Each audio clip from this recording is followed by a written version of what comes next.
Hi అండి, ఎలా ఉన్నారండి అందరూ? పండగలన్నీ ఎలా జరుపుకున్నారండి మీరందరూ? మేమైతే చాలా బాగా జరుపుకున్నామండి. అయిన వెళ్ళాక వెళ్దాం అనుకున్నామండి, కానీ ప్లాన్ చేంజ్ అయింది. అమ్మ చెల్లాళ్ళు రాజోలు వచ్చారంటే మా పెద్ద మేనగాళ్ళ ఇంటికి వెళ్ళాము. మా పెద్ద మేనగాళ్ళ ఇంటికి వెళ్ళిన దారిది. నాతో పాటు మీరు కూడా చూడండి మా కోనసీమ అందాలు ఎంత పచ్చపచ్చగా ఉన్నాయో. ఇది సంక్రాంతి రోజునండి.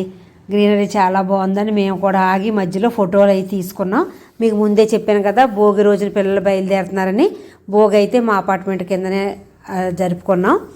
భోగి అంటే మన ఇంట్లో ఉన్న పాత సామాను అంతా తీసుకెళ్ళి మంట వేసి పెడతారని, అంటే మనలో ఉన్న చెడును కూడా అట్లా తీసేయడం అనమాట.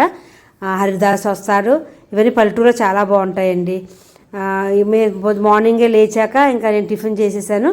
పిల్లలకి గారెలు వేసేసానండి, టమాటా పచ్చడి చేశాను. తినేసిన తర్వాత బయలుదేరిపోయాం.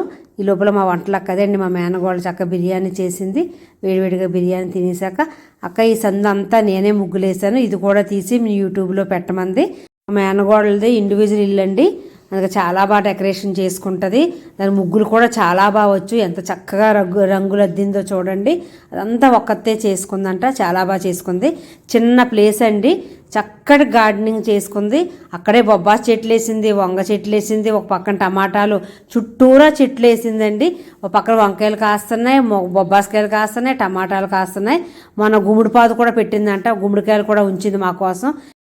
ఇండోర్ ప్లాంట్స్, అవుట్డోర్ ప్లాంట్స్ కూడా పెట్టిందండి. పూల మొక్కలు కూడా చాలా పెంచుతుంది. అమ్మాయికి చాలా ఇంట్రెస్ట్ అనమాట ఇవన్నీ. లేడీస్ అందరూ కలిసామంటే కబుర్లు చెప్పుకుంటూ కూర్చుంటాం కదా, అలా తినేసిన తర్వాత అలా అందరూ అలా నడువు వాల్చుకుంటూ కబుర్లు చెప్పుకుంటూ ఉన్నామండి. మగవాళ్ళందరూనేమో కోడి పందాలు చూడడానికి వెళ్ళిపోయారు. పల్లెటూరు సైడ్ బాగుంటాయి కదా. సంక్రాంతి అంటేనే గుళ్ళు అవి చాలా బాగా డెకరేషన్ చేస్తారు కదండి.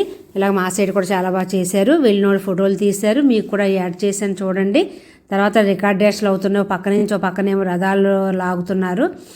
ఆ తర్వాత అక్కడి నుంచి బయలుదేరిపోయి ఇంకా మా వీరప్రాల గారి ఇంటికి కూడా వెళ్ళామండి. ఆవిడ మేము అందరూ వస్తున్నామని మా కోసం జున్ను రెడీ చేసి ఉంచారు. ఆవిడ పిండి వంటలు, పచ్చళ్ళు అవి కూడా చాలా బాగా చేస్తాయని వీడియో చేశాను కదా, మీరు అందరూ చూశారు. అయితే నోట్లో వేసుకుంటే కరిగిపోయేంత టేస్ట్గా చేశారండి మా వీరప్రాల గారు. నేనైతే ఈ సంక్రాంతి ఇంత హ్యాపీగా జరుపుకున్నాను.